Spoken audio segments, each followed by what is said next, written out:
mag-grow. And sa tingin ko, nagiging comfort zone mo ko? Hindi ka na-inspired na magsikap kasi alam mo na palagi ako nandito para saluhin ka. Wala ba akong naibabalik sa'yo? Wala ba akong mga naitutulong? Mitch, anong comfort zone? Hindi lahat matalino, hindi lahat madiskarte, masikap, nakagaya mo. Okay, sige! Loser ako! Oo, ano pa? Sige! Masyado mo pang pinapaganda eh. Bakit hindi mo na lang ako diretsuhin?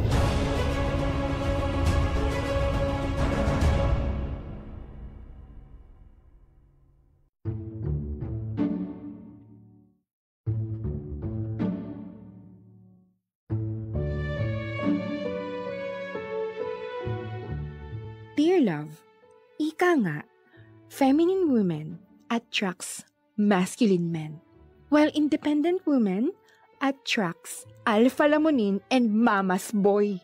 Oo, isa ako sa mga independent women not by choice, but by circumstance. Breadwinner, panganay sa 3 magkakapatid at lumaki pang walang tatay. Kaya wala naman akong time maging feminine. Kailangan laging strong, kailangan parating in-game, bawal magkamali. Dahil ako ang backup ng pamilya. Ngunit sa kung paano ako kadiskarte sa buhay, sadyang tanga naman pagdating sa pag-ibig.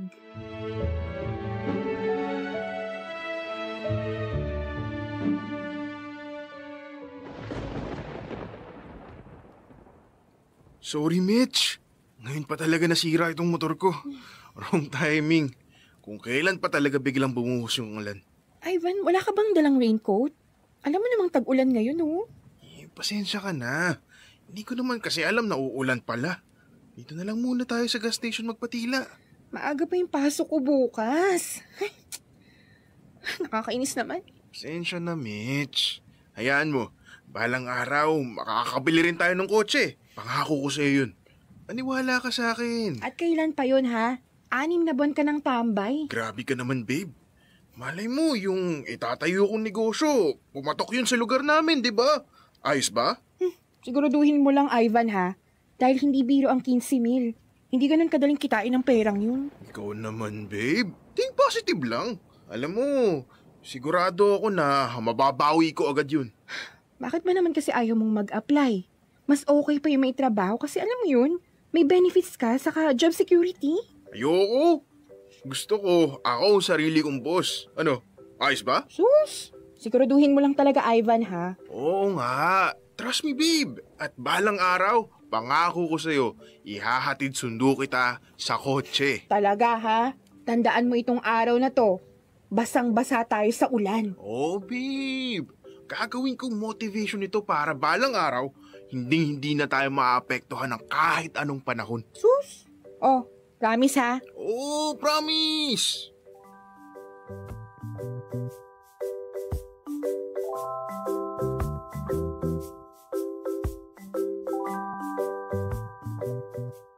Tatlong taon na kaming magkarelasyon ni Ivan. Dati kaming magkababata at noon pa lang, may pagtingin na ako sa kanya. Paano ba naman? Guwapo, matangkad, mistiso, isama mo pa na napakagaling niyang mag-basketball. Kung ano ang ikinagaling ni Ivan pagdating sa pisikal, siya namang ikinahina ng kanyang loob. Paano ba naman? Kaunting rejections lang sumusuko na. Kapag hindi natupad yung plano niya, asahan mo, wala ng plan B. Bunso si Ivan sa pamilya. At sa tingin ko, masyado siyang nabibi ng mama niya. Hindi ko may kakaila sa aking sarili. Pero oo, mama's boy siya. Pero sadyang tanga lang ako sa pag-ibig at patuloy ko pa rin siyang pinipili. Hanggang sa napapansin ko na nitong mga nakarang araw, ay unti-unti na rin akong naiinis at hindi napapalagay sa sitwasyon naming dalawa. Dahil ba sa tumatanda na ako? O dahil nag-iiba na ang pananaw ko sa buhay?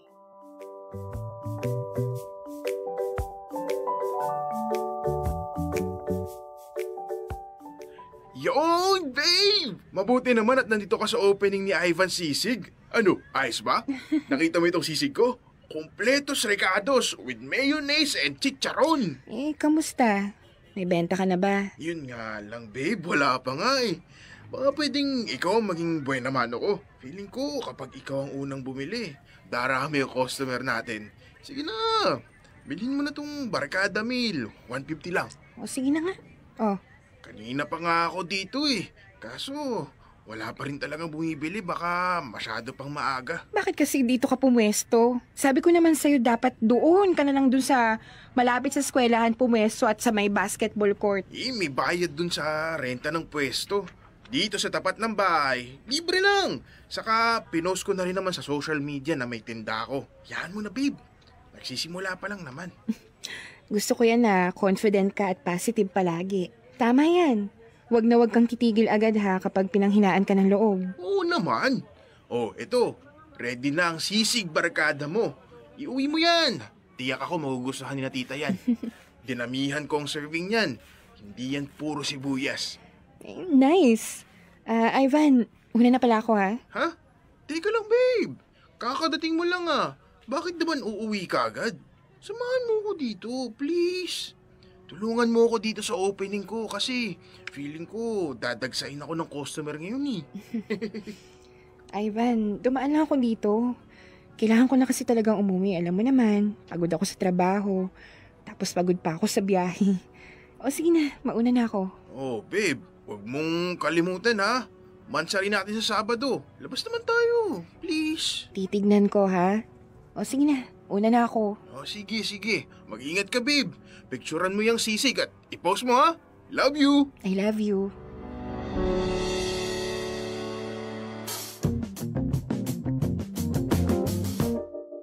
Hoy, bestie! Ano ba yan? Nagbanding pa tayo dito sa inyo magsa-cellphone ka lang pala. Di sana nag-video call na lang tayo. Sorry, bestie. Naghahanap kasi ako ng murang Airbnb. Oh, staycation na naman? Tapos, ikaw na naman ang gagastos. Sino pa nga ba? Bestie, paalala lang ha. Parang pansin ko sa 3 taon yun ni Ivan, ikaw na lang palaging gumagastos. Hindi ka ba nagsasawa? Para kang sugar mommy niyan, 31 ka pa lang naman. Mahal ko eh. Saka kahit naman ganun, sobrang faithful sa akin ng boyfriend ko. Aba, dapat lang na maging faithful siya ha. Saan pa ba siya hanap? Nandito ka oh, kita mo? Successful? Check. Breadwinner? Check. Strong and independent woman? Check na check! Kaya wag lang talaga siyang magkakamali na saktan o lokohin ka.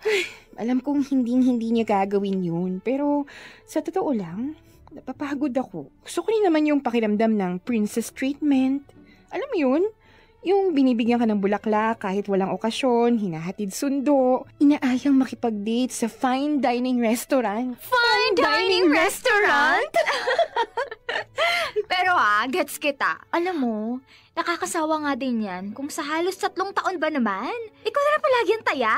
Kumusta naman bang sisigan ni Ivan? Ayun, minsan nauubos. Minsan hindi. Tapos palagi lang siya nagrereklamo sa akin, halos araw-araw. Tingnan mo, 1 buwan lang itatagal ang negosyo niyan, bestie. Pusta ako. Mukhang hindi nga ata tatagal ng 1 buwan. Sobrang hina ng loob ni Ivan. Ano na lang yung magiging future niyo? Wala rin bang balak si Ivan na bumalik sa kolehiyo? Wala rin. Nako, bestie ha. Ikaw mag-isip-isip ka na. Ano? Itutuloy mo pa rin yung staycation? Ewan? Sus! Kilala kita! Itutuloy mo pa rin yan. Marupok ka eh. Ay nako. Alam mo, ikain na lang natin yan. Tara na at sakto, luto na itong merienda.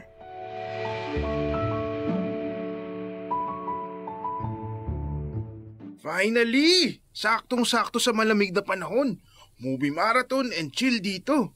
Ang ganda nitong napili mo, babe. Tingnan mo, ang daming board games at hindi lang yan. May PS5 pa! Ivan!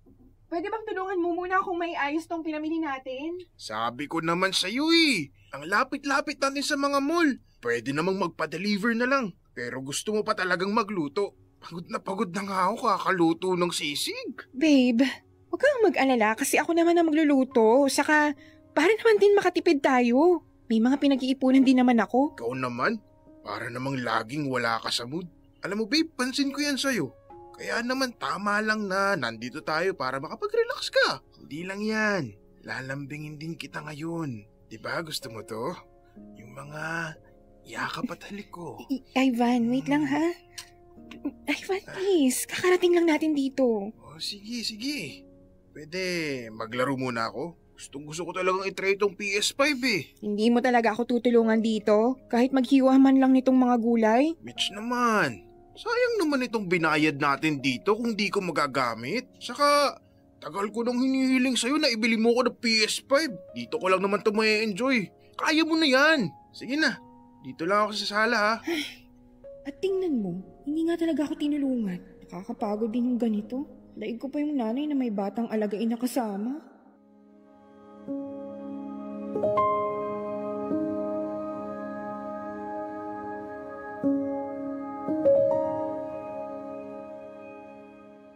Nang araw na kami ay nag-celebrate ni Ivan ng aming mansari, ay ako nga lang ang kumilos upang magluto. Ako na nga bumili ng sahog, ang nagbayad ng Airbnb, habang siya, ayun, masayang-masayang naglalaro. Nawala na nga sa isip niya, nakasama niya ako eh. Habang inihahanda ko ang mga pagkain sa lamesa, doon na talaga sumagi sa isip ko na kausapin si Ivan ng masinsinan at makipaghiwalay ng maayos.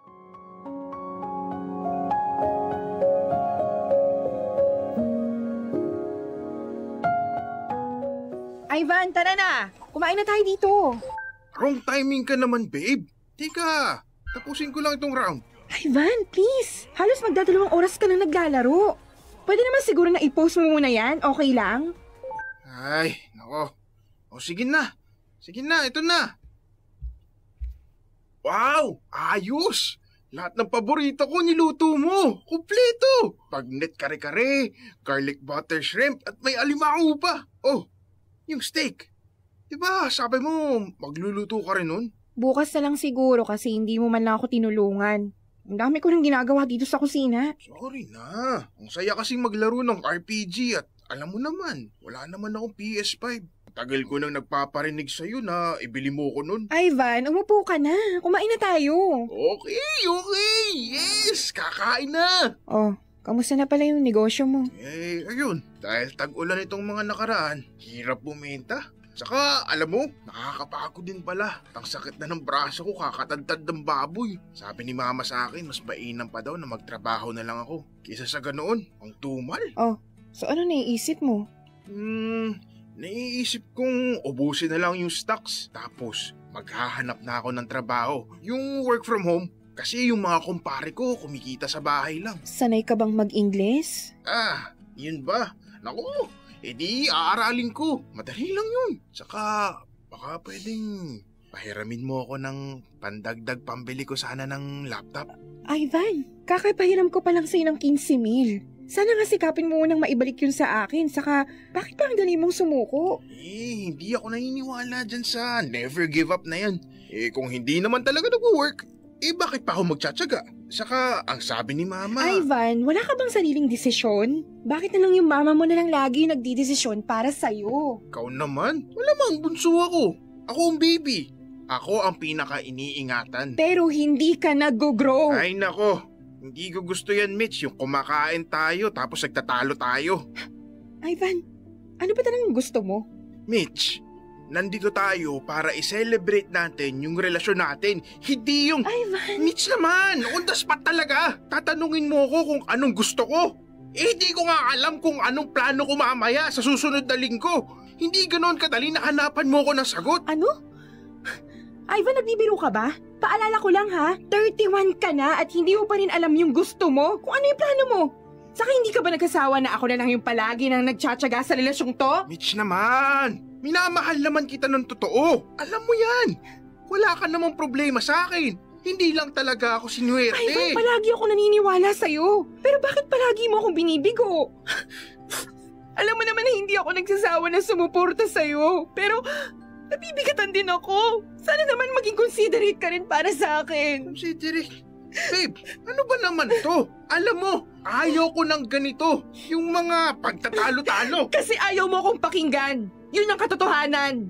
Ayaw mong harapin yung sitwasyon mo, Ivan. Ivan, kailangan mong mag-grow. And sa tingin ko, nagiging comfort zone mo ako? Nagiging comfort zone mo ang relasyon na ito. Hindi ka na-inspired na magsikap kasi alam mo na palagi akong nandito para saluhin ka. Wala ba akong naibabalik sa'yo? Wala ba akong mga naitutulong? Ha? Ano? Mitch, anong comfort zone? Hindi lahat matalino, hindi lahat madiskarte, masikap, nakagaya mo. Okay, sige! Loser ako! Ano ba? Sige! Ano ba gusto mong itawag? Tambay? Pogi lang? Palamunin? Ano?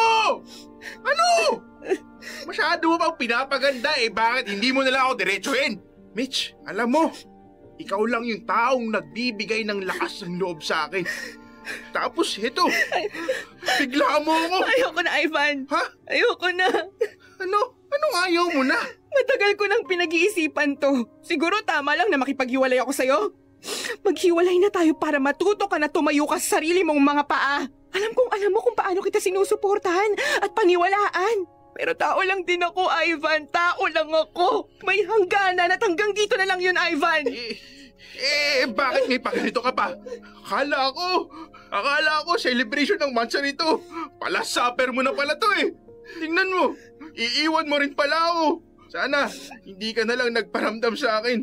Ikaw tong unang nagkagusto sa akin, tapos ikaw din itong mangiiwan. Kasi request mo to, di ba? Gusto ko lang din na makapag-usap tayo ng masinsinan. Huwag ka mag-alala, okay lang lahat. At mag-check out ka na lang ng 12:00 ng tanghali. Ha? Anong 12:00 ng tanghali? Ano to? Iiwan mo lang ako dito, Mitch? Oo, iiwan kita. Mitch naman. Final na ba yan? Wala na ba talaga? Ganun na lang yun. 3 taon na tayo, Mitch. Ngayon ka pa ba susuko? Ivan, I'm sorry. Patawarin mo ko. Mitch naman. Uy, kahit na palagi ako sumusuko sa buhay, hindi ko naman inisip na sumuko sa'yo. Ivan, kasi hindi na kasi to healthy eh. Hindi na healthy to sa akin. May mga plano din ako sa buhay. May mga gusto rin akong maranasan. Kahit ba magsumamo ako sa'yo, wala na ba talaga? Patawarin mo ko, Ivan. Patawarin mo ko, pero ayoko na. Mitch.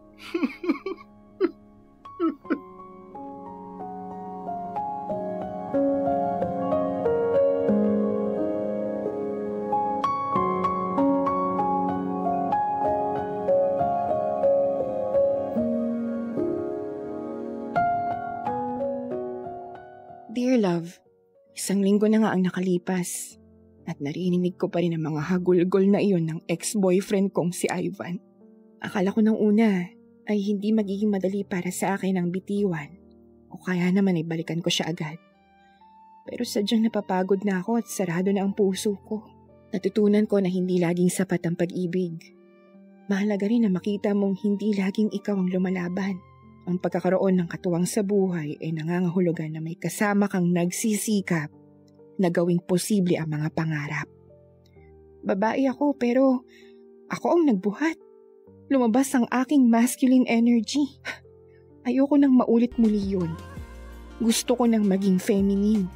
Kaya mas magiging mapili ako at hahanap ng lalaking masikap at may pangarap.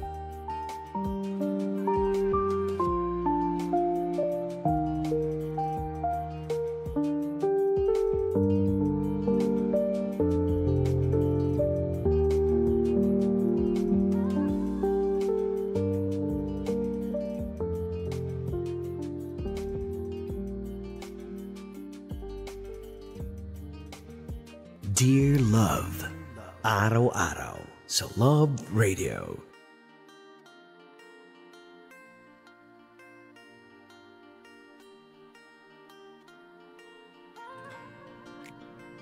We are live sa ating Facebook page, Love Radio Palawan and Mama Morena.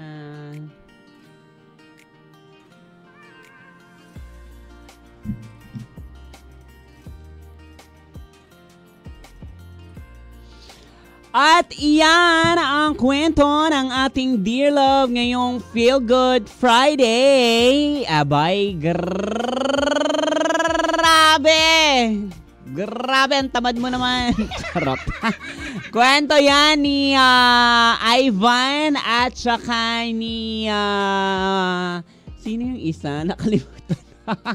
Si Ivan at saka si Miss. Ayan ha, na pinamagatang alpha lamunin. Grabe naman talaga, no? Parang ang eksena dito, baklang-bakla si Mitch, diba? Na siya talaga yung todo bigay sa lalaki na imbes na sana ang lalaki ang todo bigay sa babae, diba? Pero, well, may mga ganyan din naman talaga, diba? Sa ngalan ng pagmamahal, ibibigay mo rin talaga lahat. Lalo na kung ikaw yung unang nagkagusto sa kanya. Charot. Talagang itotodo mo. Lahat, mapasapatos yan, talagang ibibigay mo. And magpamotor ka, ibibigay mo. Ikaw ay certified bakla. Charot. Ay nako, pero sa ganitong sitwasyon ng relasyon, ikaw ba kaya mo bang tindigan ang ganitong relasyon o ikaw ba katulad ni Mitch na iiwan yung ganitong relasyon, 'di ba? Pero sa palagay ko sa puntong ito sana matuto itong si Ivan, hindi ba? Kasi masyado siyang naging komportable sa kanyang jowa na kayang ibigay lahat. And it looks like itong si Ivan ay napaka-nega in life. And itong si Mitch naman, siya naman yung talagang parang we can do it, we have to do it, ganyan. Very positive yung mga outcome niya in life. Pero itong si Ivan, mabilis sumuko, ganyan. Pero nasabi daw, gwapo daw, diba? Aanhin natin ang kagwapuhan kung naknaka naman ng walang ambisyon sa buhay, hindi ba? Aminin mo yan. Ano yung magiging progreso mo sa buhay mo kung lagi kang ganyan, hindi ba? Siyempre, kailangan din, galaw-galaw din, kailangan may pangarap din nang sa ganun umasenso. Again, hindi naman tayo pakakainin at palalamunin ng pagmamahal lang, hindi ba? Ganun yun. Di ba may recently na naghiwalay dahil sa ganyan, masyadong naging dependent daw itong isang taong ito dun sa isa, hindi ba? Kaya niya iniwan. Kahit na masakit para sa kanya at gumawa na lang din siya ng paraan para mahiwalayan na yung kanyang jowa.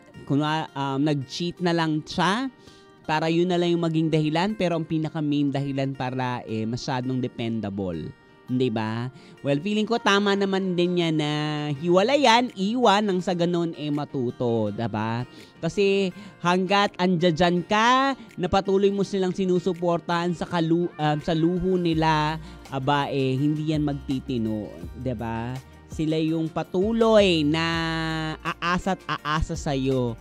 At hanggang kailan aasa, 'di ba? Nakakapuno rin naman talaga yung mga ganyang eksena. Kahit ako mapupuno ako ng ganyan. Yung tipong lahat na lang inaasa sa iyo, 'di ba? Aminin mo 'yan, 'di ba?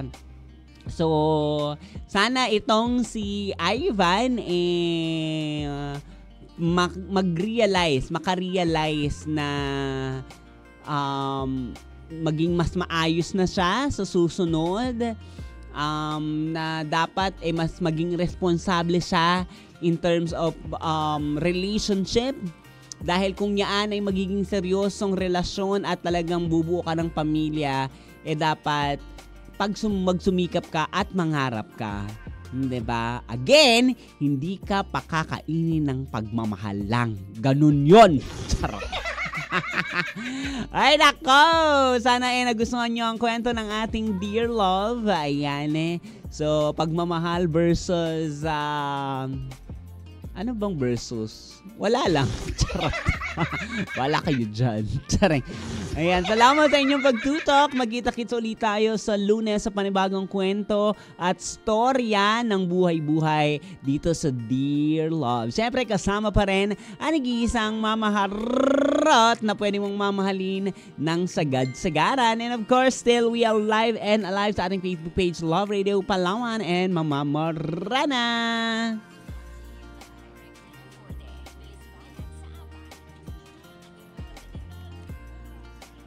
Ayan, magandang morning sa ating mga Beshi Wap and Kabishos na nakatutok ngayon sa ating Facebook page. sa aking Facebook page sa Mama Morena and sa Facebook page ng Love Radio Palawan. Ayan. So, ito napakagandang topic nito eh. And this is, I think, very common. Ganon. Diba? Kaya minsan kapag may mga ganito ka naging relasyon in your earliest life, talagang marirealize mo na sana ang susunod kong relasyon ay may ambisyon, 'di ba? Which is ganon dapat, 'di ba? Kanina may tinutukoy siya yung yung attraction, 'di ba? Parang minsan rin sa akin yung attraction na ang attracted ko dun sa mga taong palamunin. Charat! Charet lang. Diba? Hindi naman. Okay lang naman kung ganun basta yung merong kang goal in life at plano. Hindi ba? At saka dapat always positive. Diba? Kung magti-take risk ka sa pagmamahal na ganyan, i-make sure mo na parehas kayong aangat. Kasi kung isa lang yung umaangat at hindi talaga makaangat dahil may isang ang pabigat, 'di ba? Wala, hindi magiging maayos yung buhay. Paano pa kapag nagkaroon ng pamilya? Yan yung mga bagay na iisipin mo eh. Masarap kiligin sa simula, lalo na pag gwapo, masarap. Charot. Chareng. Hindi. Diba? Masarap kiligin sa simula pero kailangan din naman na lagyan mo ng observation habang tumatagal kayo. Ano bang nangyayari sa inyo? Parehas ba kayo nag-grow? O parehas may nagiging pabigat ba siya? Umihila pa baba? Ganyan. Kasi pag mga ganyang bagay at gusto mo nang bumuo ng pamilya, pag-isipan mong mabuti kung may ganyan kang partner na parang walang pangarap at tatamad-tamad in life. Hindi ba? Kasi for sure, forever burden mo na yan. Yung mga taong ganyan, yung tipong aasa na lang sa'yo sa lahat ng bagay-bagay. Hindi ba?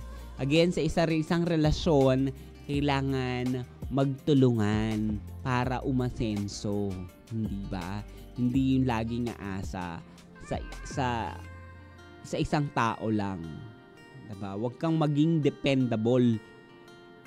Pakapal ng mukha mo. Galit. Galit kay Mama Morena. Galit yarn. Ganon.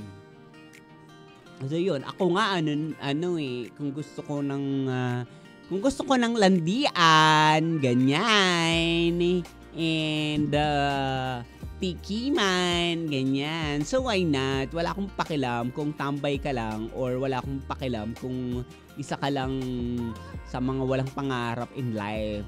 O yun. Basta siguraduhin mo kahit natambay ka at wala kang pangarap, dax ka, ganon. Charot. Diba?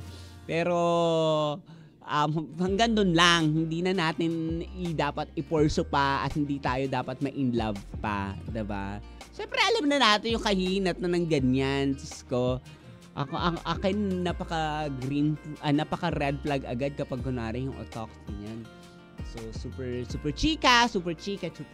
Tapos maya kakachika niya, sasabihin niya na gusto ko na. Yung may mga paramdam agad. Hindi ba? Mararamdaman mo yun na meron ng paramdam sa yung otox. I remember one time may ganito. Super parang alam niya naman na bet ko siya, ganyan. So tapos noon, siguro take advantage na bet ka niya, ganyan. So, kwento, tapos parang every time na yung kwentuhan, parang umiinog lang kung gaano kahirap ang buhay niya, kung gaano kawala yung buhay niya, ganyan. Tapos may mga, hindi naman directly na parang gusto ko to, pero parang somehow, ipaparealize na sa'yo na kailangan ko to. Yung tipong maaawa ka, yung mga ganong factor in life. na for example, sa motor, ganyan, meron nga akong motor na tinitignan kaso kasi parang kulang din yung budget, ganyan, pero susubukan ko, sana nga makuha ko within this week kasi ini-offer agad ng kumpare ko ganyan, 'di ba? Yung tipong gano'n, syempre ikaw maaano ka agad, 2.5 nga lang kailangan. Syempre kung ikaw marubok, bibigyan mo agad, 'di ba? Hindi gano'n 'yun. Nakakaloka. So, ganun siya. And kailangan mo mag-isip pag mga ganyan na yung eksena, isipin mo na, ay, red flag na to, hindi ko na dapat to ipagpatuloy. I mean, sige, we can talk, we can be like civil, we can be kalandian mode, ganyan.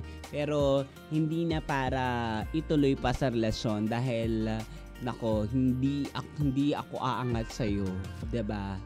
Ganun yun. Masama na akong masama, pero ganun talaga yun. Sa mundong ito, kailangan umasenso parehas, hindi iisa lang, 'di ba?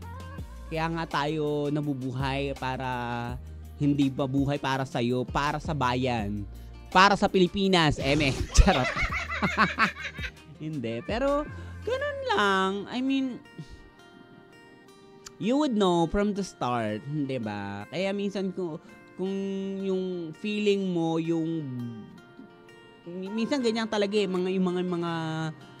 tayo kapag sobrang in love, yung mga negativity, yung mga red flag, hindi na natin nakikita yan ang nakikita lang na ang importante lang sa atin yung mahal natin sila regardless of anything and everything in their life, basta gusto ko siya, mahal ko siya, ganyan. Ganun siya. Diba? Pero, again, in reality, hindi ganun. Diba? At ito palagi kong sasabihin at palagi nyo naman yata itong narinig sa akin na kaya nga yung utak mas mataas sa puso para kahit papaano or I mean, hindi kahit papaano gamitin mo din yung utak mo pagdating sa relasyon. Hindi ba? It's not all about heart. Ganyan. Samahan mo ng 50% ng utak nang sa ganun, mapunta ka sa tamang tao. Kaya siguro maraming relasyon na sinasabing napunta sila sa maling tao kasi mali din naman yung ginawa mo umpisa pa lang, 'di ba? Parang itinodo mo lang yung buong puso mo 110% at naging bulag ka sa lahat ng bagay-bagay. 'Di ba? So ganun 'yon. So, basically, kung nag-isip ka pa lang sa simula, ganyan, mahal kita, ganyan. But then, of course, nag-observe ka, sa pag-uusap nyo, then nagkakaroon ka ng realization, ito ba ay pang relationship goal, or we have to stop anytime, ganyan, 'di ba? So, yun siya. Pero, but then again, kung yung partner mo naman is willing to change, why not? Give a chance. Pero kung nabigyan mo na ng maraming chances at ganun pa rin siya, abay itigil mo na. Huwag mo nang ipagpatuloy pa. Di ba? Ay, nako naman talaga. Oo, grabe naman yung Friday na Itachiwa. Ayan. Maraming salamat sa inyong pagtutok mga kabisyo. Sana nagustuhan nyo yung kwento ng ating Dear Love ngayon. And salamat sa mga chika ninyo and all and everything, ganyan. And by the way, I would like to greet, parang may salubong party mamaya. Jeron Boggs, dyan sa Malasugi Street sa Mandaragata. Happy birthday sa'yo. Bukas pa naman birthday niya, pero syempre, baka birthday niya daw kahapon 18, ganyan. 3 days in a row celebration daw siya. Happy birthday sa'yo. 'Di ba? So, yon. And also, ito na rin yung chance sa lahat ng ating mga nanonood ngayon. Tomorrow na po ang grand draw ng ating ACS Millones 2025 na kung saan may chance kang manalo lahat ng naghulog ng entries simula week 1 hanggang week 18. Kayo po yung may chance manalo ng 1 million pesos.